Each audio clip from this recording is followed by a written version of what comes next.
Marcus Chen stared at the holographic display floating above his desk, the blue light casting shadows across his weathered face. The cargo manifest listed two entries that made his stomach turn: Zephyrian female, adult, and Zephyrian juvenile, male. Both were marked with the cold, clinical designation that chilled him to the bone: indentured labor stock. The transport ship Times Meridian's edge times hummed quietly around him as it drifted through the void between star systems. As the vessel's cargo supervisor, Marcus had seen plenty of questionable shipments over his 15 years working the outer rim trade routes. Weapons to war-torn colonies, medical supplies to plague worlds, even black market tech that governments pretended didn't exist. But this was different. This crossed a line he'd never thought he'd have to face. Captain Reynolds stepped into the cargo bay, his boots echoing against the metal deck plates. The man's face was hard as asteroid rock, but Marcus could see the discomfort in his eyes. "Chen, we need to talk about the special cargo." "Special cargo?" Marcus kept his voice level, though his hands clenched into fists at his sides. "Is that what we're calling them now?" Reynolds glanced around the empty bay before moving closer. "Look, I don't like this any more than you do. But the contract came from Nexus Corporation directly. Top-tier payment, enough to keep this ship running for 2 years. We can't afford to turn it down." Marcus had heard of Nexus Corporation. Everyone in the freight business had. They were one of the largest conglomerates in human space, with fingers in everything from mining operations to luxury goods. What most people didn't know was their involvement in the darker side of interstellar trade. The kind of business that happened in the shadows between legitimate commerce and outright piracy. "Where are we supposed to deliver them?" Marcus asked, though he already dreaded the answer. "Kepler Station. Sector 7. Reynolds' voice dropped to barely above a whisper. "Private buyer. Some mining baron who needs workers for his asteroid operation." Marcus felt his blood run cold. Asteroid mining was brutal work, even for humans with proper safety equipment and fair labor practices. For aliens bought and sold like property, it was a death sentence with extra steps. The Zephyrians were a peaceful species, their bodies adapted for the low gravity of their homeworld. They'd never survive the harsh conditions of deep space mining. "Captain, we can't do this. There are laws. Not out here, there aren't." Reynolds cut him off. "We're 3 days from any real authority. And by the time we reach Kepler Station, those laws might as well be suggestions. The Outer Rim operates on different rules, Chen. You know that." Marcus did know that. It's why he'd taken work on the freight routes in the first place. Out here, a man could make a living without asking too many questions about his cargo or his employers. But somewhere along the way, he'd lost sight of the line between questionable and wrong. Now that line was staring him in the face. And he couldn't pretend it didn't exist anymore. "I want to see them," Marcus said suddenly. Reynolds raised an eyebrow. "The cargo? Why? If I'm going to be responsible for delivering them, I need to know what condition they're in."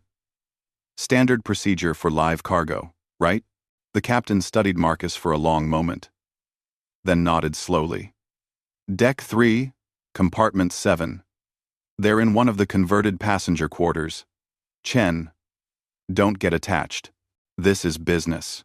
The walk to Deck 3 felt like the longest journey of Marcus's life. Each step echoed in the narrow corridors of the ship, mixing with the constant hum of the life support systems. He'd transported live cargo before, exotic animals for wealthy collectors, sometimes refugees fleeing war zones. But those had been legitimate operations with proper documentation and humane conditions. When he reached Compartment 7, Marcus paused with his hand on the door controls. Through the small viewing window, he could see movement inside. Taking a deep breath, he activated the door. The room was small but clean, with 2 narrow beds and basic amenities. It had been a passenger cabin once, back when the Times Meridian's edge times carried people instead of just cargo. Now it served as a prison. The adult Zephyrian stood near the far wall, her tall, slender frame tense with fear. Her skin had a pale blue tint that seemed to shimmer under the cabin's lights. and her large, dark eyes tracked Marcus's every movement. She wore simple gray clothing that looked like prison uniforms. Behind her, partially hidden, was a smaller figure, the child. Marcus had seen Zephyrians before in the trade stations and diplomatic meetings, but always as equals, as fellow sentient beings conducting business or seeking passage. Seeing them like this, reduced to cargo, made his stomach twist with shame. "I am Marcus," he said slowly, using the basic trade language that most spacefaring species understood. I work on this ship." The female Zephyrian said nothing, but her eyes never left his face. There was intelligence there, and fear, but also a fierce protectiveness as she moved slightly to better shield the child. "What are your names?" Marcus tried again. For a long moment, silence filled the small cabin. Then, in a voice like wind chimes, she spoke. "I am Lyra. This is my son, Kai." Her accent was musical, each word carefully pronounced. "Are you here to hurt us?" The simple question hit Marcus like a physical blow. "No," he said quickly. "No, I'm not here to hurt you." "Then why are we prisoners on your ship?" Marcus opened his mouth to respond, then closed it again. What could he say? That they'd been sold by whoever had captured them? That they were cargo to be delivered to someone who would likely work them to death? That he was complicit in their suffering because he needed the job? "I don't know," he said finally, hating himself for the lie. Lyra's expression didn't change, but something in her eyes told him she knew he wasn't being honest. "My husband was a teacher," she said suddenly. "He taught your language to our children, so they could speak with humans who visited our world. He believed that understanding between species would bring peace. Where is he now?" "Dead." The single word carried a weight of grief that made Marcus's chest tighten. "Killed. When the raiders came, Kai and we hid. But they found us, eventually." Marcus felt something crack inside his chest. This wasn't just some abstract moral dilemma anymore. This was a widow and her child, torn from their home and sold into slavery. This was a teacher who'd believed in cooperation between species, murdered by people who saw his family as nothing more than property to be traded. "How old is Kai?" Marcus asked, looking at the small figure still hiding behind his mother. 7 years by your counting," Lyra replied. "He has not spoken since we were taken. I think he is broken inside. 7 years old." Marcus thought of his own nephew, who would be about the same age. The boy who loved building model starships and dreamed of exploring the galaxy. What would happen to a child like that if he were ripped away from everything he knew and thrown into the hell of asteroid mining? "Lyra," Marcus said, his voice rough with emotion he was trying to control. "I need to go now. But I want you to know that not all humans are like the ones who took you." She tilted her head slightly, studying his face. "Then why are you helping them?" It was a fair question, and one Marcus couldn't answer. Not yet. He left the cabin without another word, the door sealing behind him with a soft hiss. Back in his quarters, Marcus sat on his narrow bunk and stared at the wall. The cargo manifest was still displayed on his personal tablet. Those 2 clinical entries that reduced living beings to inventory items. He'd built his career on not asking questions, on doing his job and collecting his pay. But some jobs couldn't be done without losing something essential about yourself. The ship's intercom crackled to life. "All crew to stations. Preparing for jump to Kepler Station. ETA. 72 hours. 72 hours. That's how long he had to figure out what kind of man he really was. Marcus pulled up his personal files and began scrolling through them until he found what he was looking for. His service record from his time in the Colonial Defense Force, before he'd gotten tired of taking orders and moved to civilian freight work. The CDF had strict regulations about the treatment of prisoners and refugees.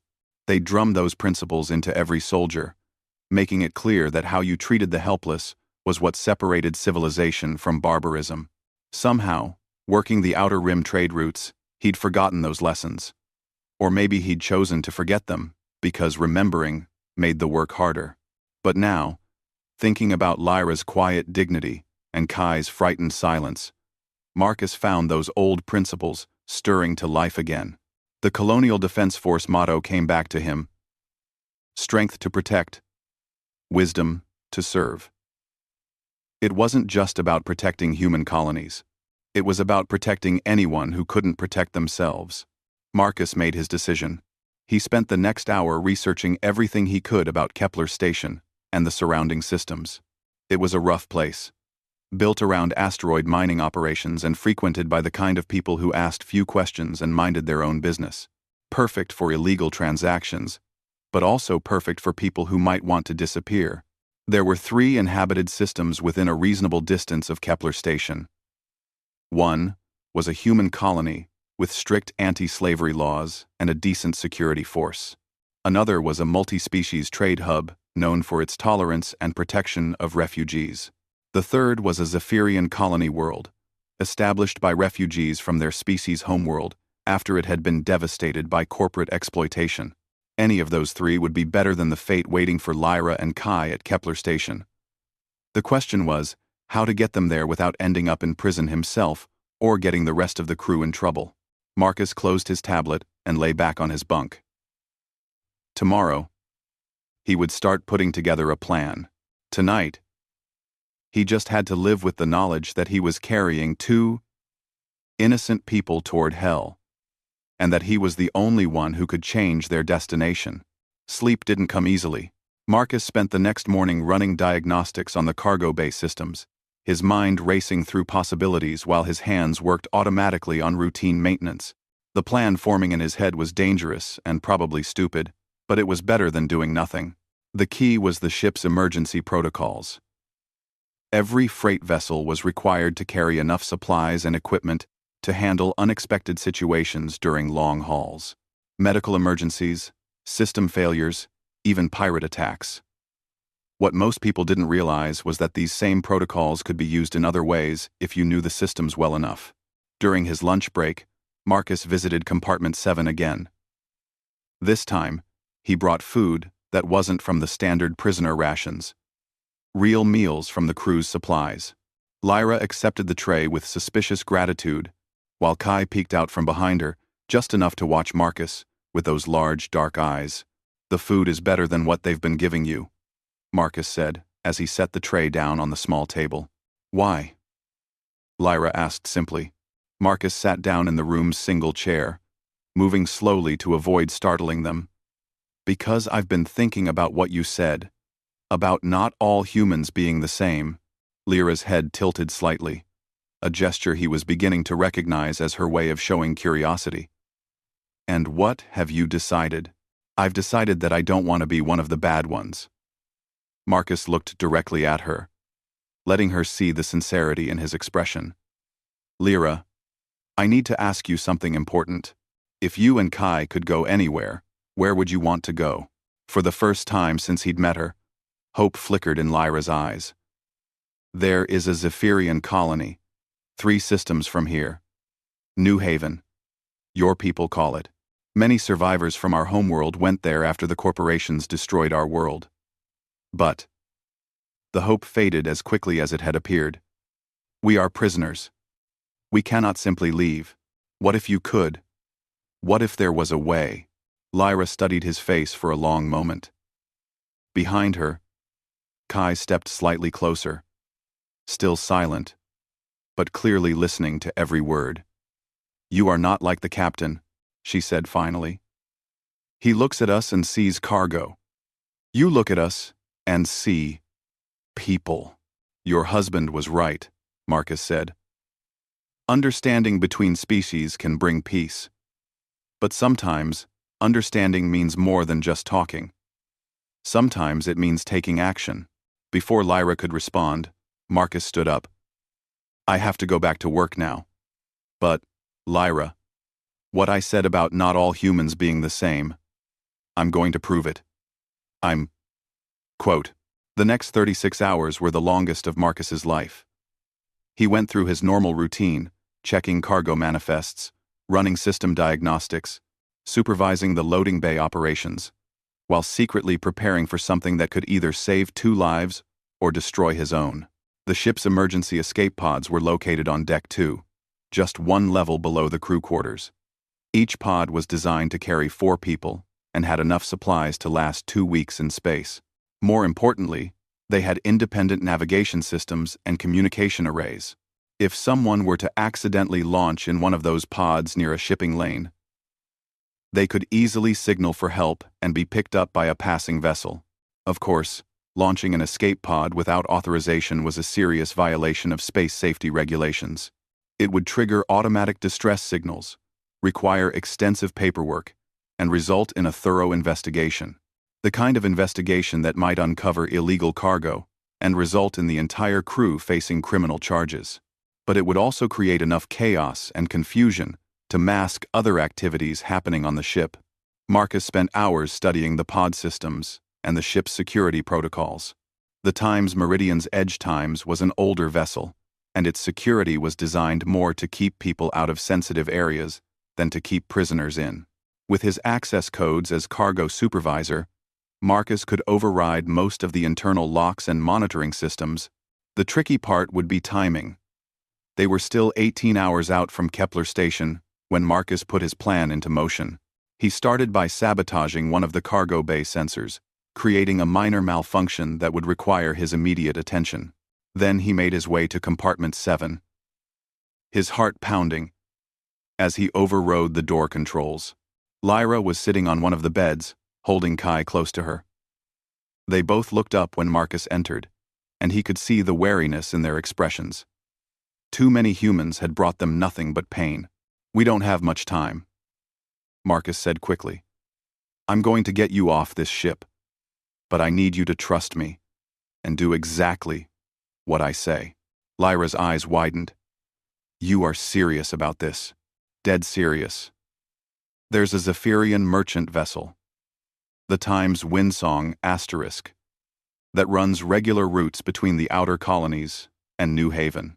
It's scheduled to pass through the Kepler system in about 14 hours. If we can get you to their ship, they'll take you home." "Direction? How?"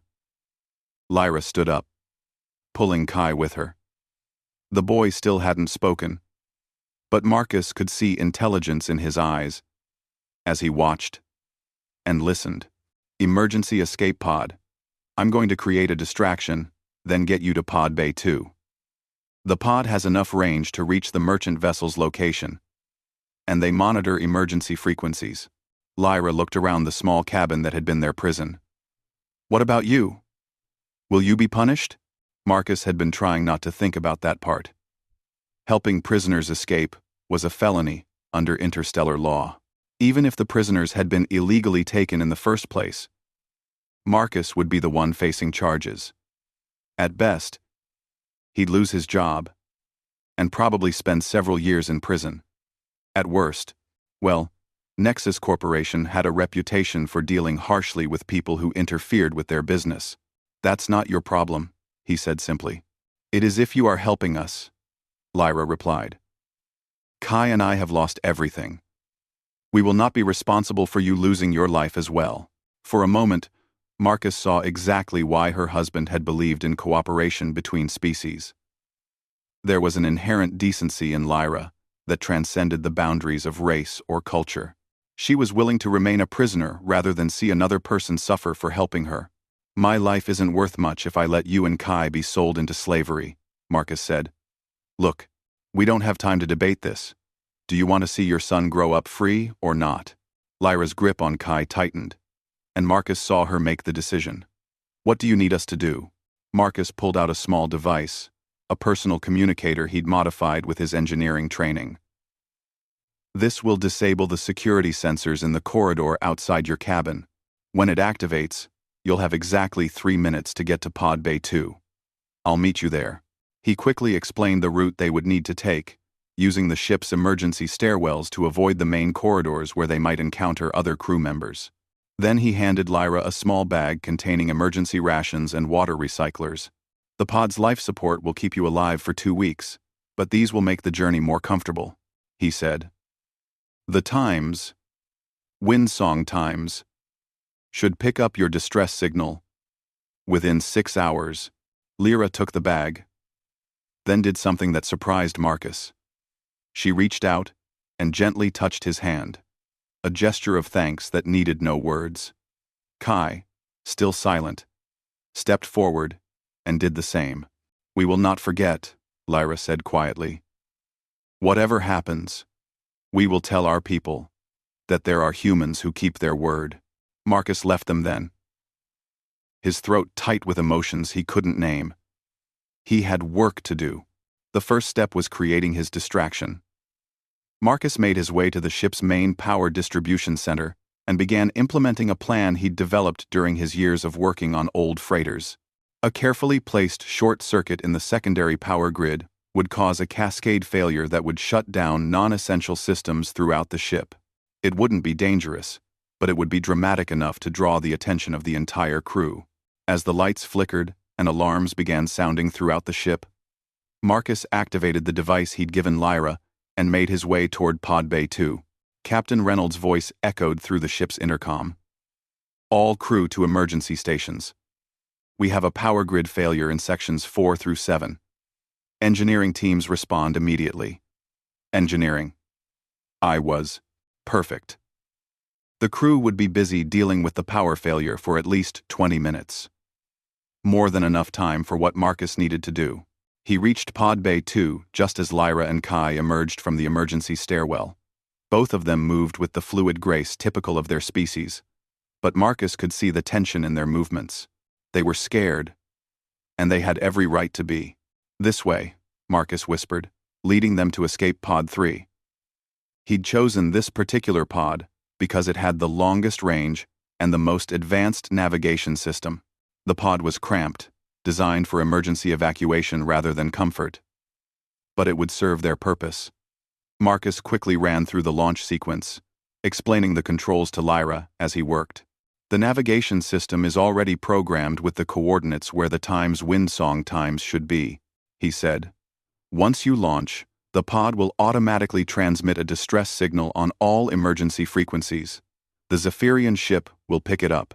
Lyra nodded, but her attention was focused on her son. Kai had finally left her side and was examining the pod's controls with obvious fascination. For the first time since Marcus had met them, the boy seemed engaged with something other than fear. "He loves machines," Lyra explained, noticing Marcus's expression.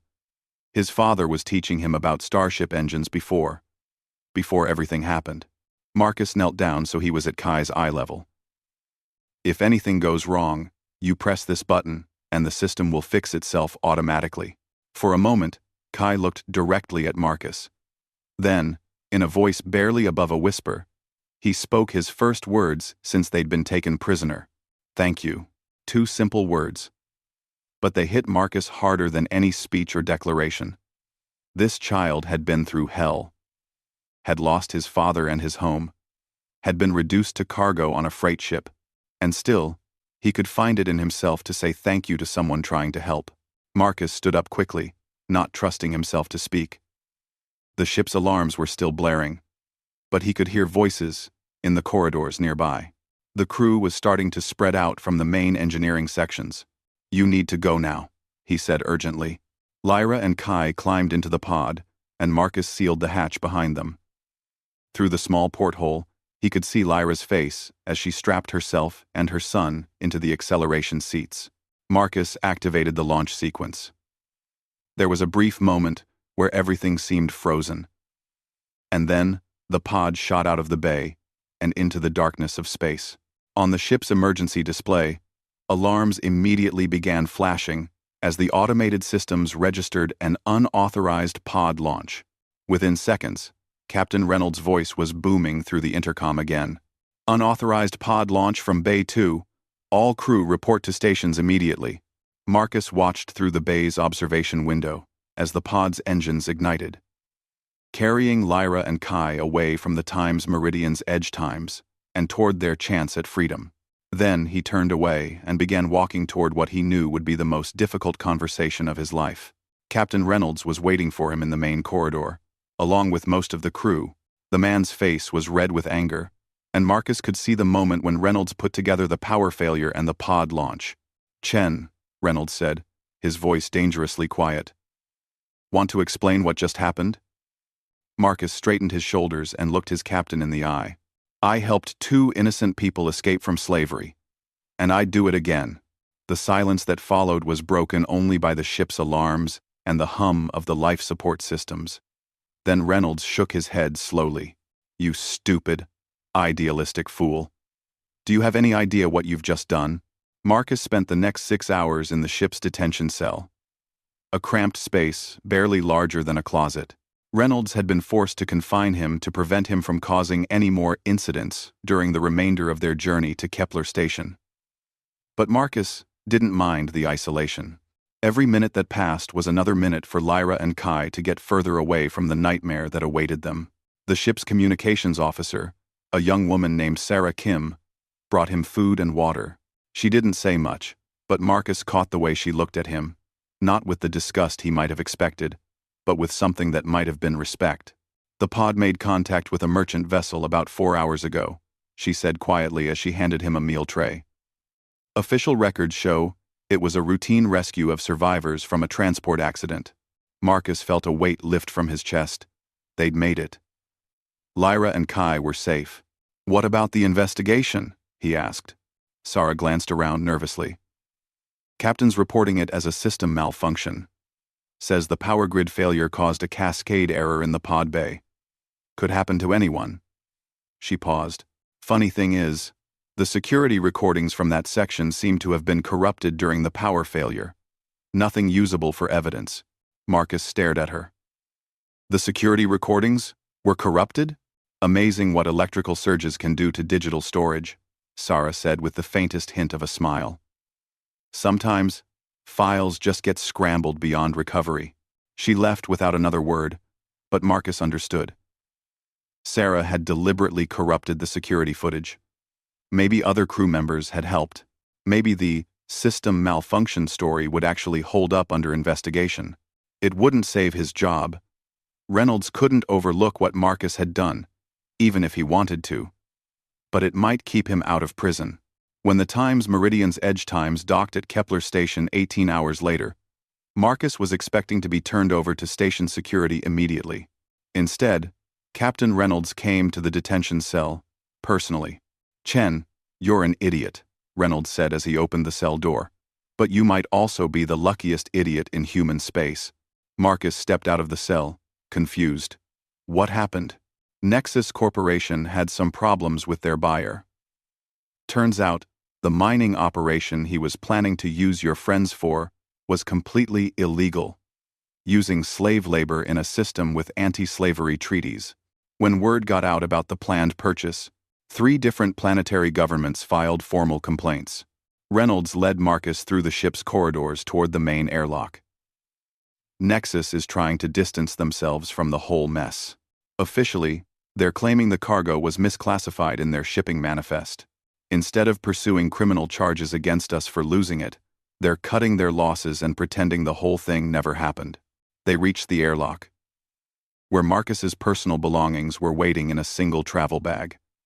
Everything he owned in the galaxy, reduced to one small container. "This is where we part ways," Reynolds said. "I can't keep you on the crew after what you did. Too many questions, too much risk for everyone else.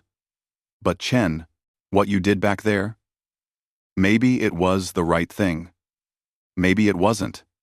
That's not for me to judge." The captain extended his hand, and Marcus shook it. "Good luck out there. Try not to get yourself killed." Marcus shouldered his bag and walked through the airlock onto Kepler Station. The docking bay was busy with cargo handlers and freight workers, all going about their business without paying any attention to one more unemployed spacer. He had enough credits saved up to last maybe 2 months, if he was careful. After that, he'd need to find work, and his employment record now included "fired for insubordination" from his last job. Not exactly the kind of reference that would impress potential employers. But as Marcus made his way through the station's commercial district, looking for a cheap place to stay while he figured out his next move, he found he didn't regret his decision. Somewhere out there, Lyra and Kai were free. A widow had been reunited with her people.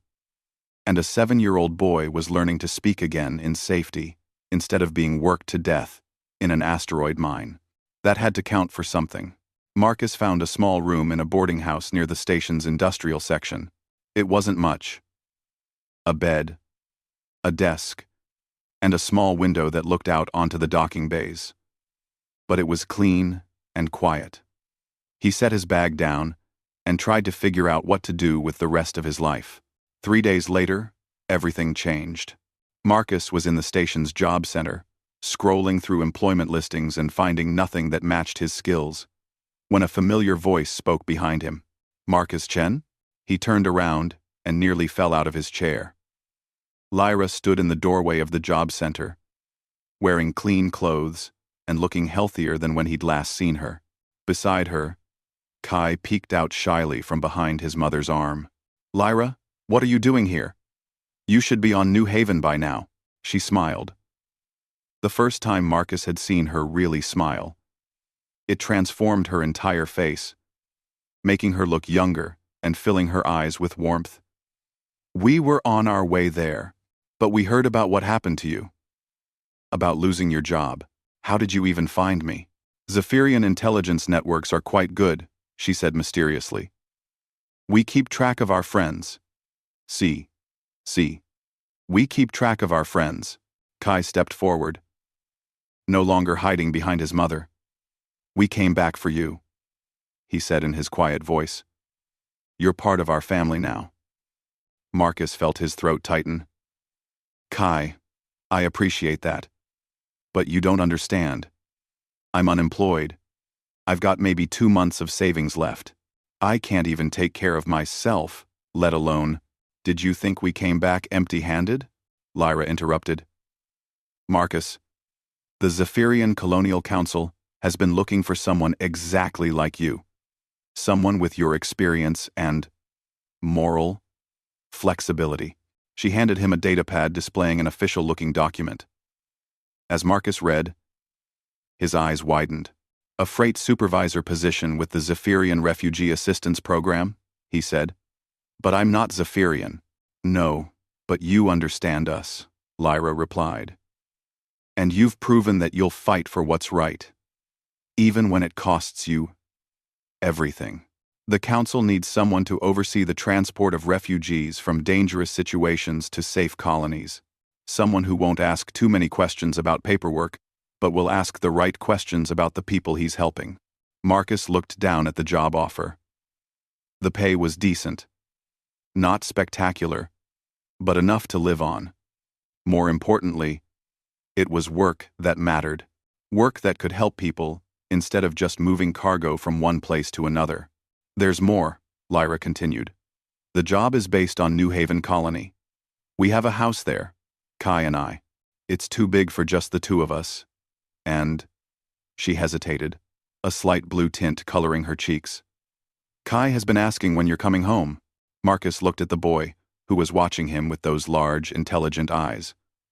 "When I'm coming home, I told him about what you did," Lyra said softly. "About how you risked everything to save us. In Zephyrian culture, that creates bonds deeper than blood. You are Kai's protector now, whether you choose to accept that responsibility or not." Marcus knelt down so he was at Kai's eye level. The boy stepped closer, no longer shy or afraid. "Is that what you want?" Marcus asked. "For me to come home with you?" Kai nodded solemnly. "You saved us. Now we save you." Marcus felt something break open in his chest. Not with pain this time, but with a warmth he hadn't felt in years. He'd spent so long working jobs that paid well but meant nothing, living alone and keeping everyone at a distance. He'd told himself it was freedom, but really, it had been just another kind of prison. "I don't know anything about being a father," he said quietly. "Neither did my husband when Kai was born," Lyra replied. "But he learned. Love is a good teacher." Marcus stood up and looked at both of them. This widow who had lost everything but still found room in her heart for kindness. And this child who had been through hell but still believed in the goodness of others. They were offering him something he'd never thought to want, A family. New Haven is a long way from here, he said. The transport leaves tomorrow, Lyra said. If you want to come. Marcus looked around the job center, at the desperate people searching for work, and the cold, impersonal listings scrolling across the displays. Then he looked back at Lyra and Kai, who were watching him with hope and trust.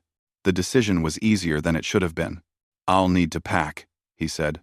Kai's face lit up with the first genuine smile Marcus had seen from him. The boy ran forward and hugged Marcus around the waist, holding on tight like he was afraid Marcus might disappear. We're going home, Kai whispered. Marcus put his arms around the child and felt the last of his old life fall away. He'd lost his job, his ship, and his carefully maintained independence. In return, he'd gained something infinitely more valuable. 6 months later, Marcus stood on the observation deck of the Times New Dawn Asterisk, a converted passenger liner that served as the flagship of the Zephyrian Refugee Assistance Program. Through the viewport, he could see another transport approaching, this one carrying refugees from a mining colony, where working conditions had become unbearable. 47 families this time, Lyra said as she joined him at the viewport. She wore the uniform of a diplomatic aide now, serving as liaison between the refugee program and various planetary governments, including 12 children. Marcus nodded, already running through the logistics in his mind.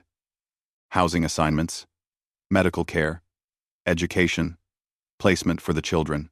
It was complex work, but rewarding in a way that his old job had never been. Any problems with the pickup? He asked. The mining company tried to interfere, but we had legal authority. Amazing what having proper documentation can accomplish. They watched together as the transport docked with their ship. Soon, those 47 families would be starting new lives in safety. Some would go to established colonies, like New Haven. Others would be resettled on worlds where their skills were needed. All of them would have a chance to rebuild what they'd lost. Footsteps echoed behind them, and Kai appeared at Marcus's side. The boy was 10 now, taller and more confident than when they'd first met. He still didn't speak much. But when he did, his words carried weight. The docking bay is ready, Kai reported. He'd become Marcus's unofficial assistant, helping with the technical aspects of the refugee operations. The boy had inherited his father's love of learning and his mother's compassion for others. Good work, Marcus said, ruffling Kai's hair. The gesture was automatic now, part of the easy affection that had grown between them over the past months. As they made their way to the docking bay to welcome the new refugees, Marcus reflected on how much his life had changed. He had a family now. Not the one he'd been born into, but the one he'd chosen, and that had chosen him in return. He had work that mattered, using his skills to help people, instead of just moving cargo. Most importantly, he had purpose. Every refugee they saved, every family they reunited, every child they gave a chance at a better life, it all mattered. It all made the universe a little bit better. The docking bay doors opened, and the first of the refugees began emerging from the transport. They looked tired and frightened, carrying everything they owned in small bags and bundles. But they also looked hopeful. They'd made it to safety. Marcus stepped forward to welcome them, with Lyra at his side and Kai close behind. Together, they began the work of helping people start over. It was, Marcus thought, exactly where he belonged. Later that evening, after the refugees had been settled and fed and given their first briefing about the resettlement process, Marcus sat in the small cabin he shared with Lyra and Kai. It was cramped compared to the house they kept on New Haven, but it was home when they were traveling. Kai was at the small desk, working on his studies. He was learning engineering and navigation, preparing for the day when he might captain his own rescue ship. Lyra was reading reports from their network of contacts, identifying the next group of people who might need their help.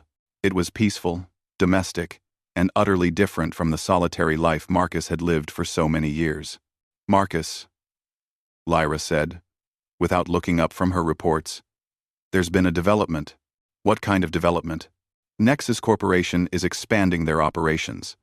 They're targeting refugee camps in the outer systems, offering employment opportunities that sound suspiciously like indentured servitude. Marcus felt the familiar anger stir in his chest. Some things never changed. There would always be people willing to profit from others' misery, and there would always be those who needed protection from predators. How many people are we talking about? Thousands. Maybe tens of thousands. Marcus nodded slowly. It would be their biggest operation yet. Complex, dangerous, and absolutely necessary. We'll need more ships, he said. More crew, more resources. The Colonial Council is prepared to authorize whatever we need, Lyra replied. The question is whether we're prepared to take on something this large. Marcus looked at his family. The widow who had become his partner in every sense of the word, and the boy who called him father, and meant it. They were asking if he was ready to risk everything again, to stand up against powerful interests that wouldn't hesitate to destroy them if given the chance. When do we start? He asked. Lyra smiled, and Kai looked up from his studies with determination in his young eyes. They had work to do.